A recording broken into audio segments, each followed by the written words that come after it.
Set new rules for the class. First, we are a family. Second, we respect each other. Third, we line up before and after class. But the kids were used to doing whatever they wanted. They ignored him completely. As soon as the bell rang, they rushed to the door. But the door was locked. Clark had shut it before class ended. With no choice, they formed a line, annoyed and impatient. When Clark looked away, Shamika slipped to the front. Once he noticed, he stopped the whole line. He reminded them that rules matter. If one person breaks them, the whole family takes responsibility. Pressed by her classmates, Shamika backed up for the first time. She was irritated, but she went to the end of the line. To Clark, this was a major win. He thought things were finally improving. But on Monday, he walked into school full of hope only to realize he was wrong. Everything he had worked on was destroyed. The mess in the room showed how hard they were fighting against the rules. It crushed him. No one admitted what they had done. No one finished the homework he assigned. Shamika even turned around with a proud smirk and whispered to her friend. Her defiant attitude pushed Clark to the edge. He stormed out of the room and hurried out of the school. For the first time in his teaching career, he thought about giving up. He vented to his friend. He was a teacher who believed in rational education, yet a group of kids made him lose control. He began to doubt his good intentions. Maybe not every student could be saved, but his friend encouraged him not to give up on his ideals over a few setbacks. Trying something new might lead to unexpected results. His friend's words inspired him. He called in the student who loved playing cards. He played poker with him and used the game to teach. It prevented resistance and helped review math through small bets. What number multiplied by itself gives you 36?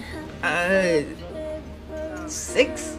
That's good. Clark became even more certain. These kids weren't unwilling to learn. They were smart. So during the break, Clark pushed forward with even more confidence. Clark asked Shamika to teach him how to jump rope. But what looked simple was not simple at all. He failed again and again. He fell more than once. But through his actions, he showed his students that effort always pays off. However, the principal didn't approve of any of this. He called Clark to his office and scolded him. He said Clark ignored the honors class to play with the worst class in school. He claimed Clark would ruin the school's reputation. Clark refused to back down. He made a bet with the principal. 6 months from now, during the graduation exam, every one of his students would pass. I don't see how this is possible. When Clark went back to class, he told the students about this impossible goal. He said being looked down on feels like being struck by darkness, but being struck by darkness only means you are the light. If you want a future of your own, come up and light a candle. One by one, the students stepped forward and lit their candles. In that moment, they truly believed Clark could bring them a miracle. History class was far too boring, so Clark turned the lessons into rap lyrics overnight. He used music to teach them and swept away the dullness of the subject. The students quickly followed his rhythm. Everyone was fully engaged. Even the honors class next door envied them. He also used his breaks to tutor the weakest student in the class, and his efforts paid off. In the monthly exams, 90% of his students earned an A+.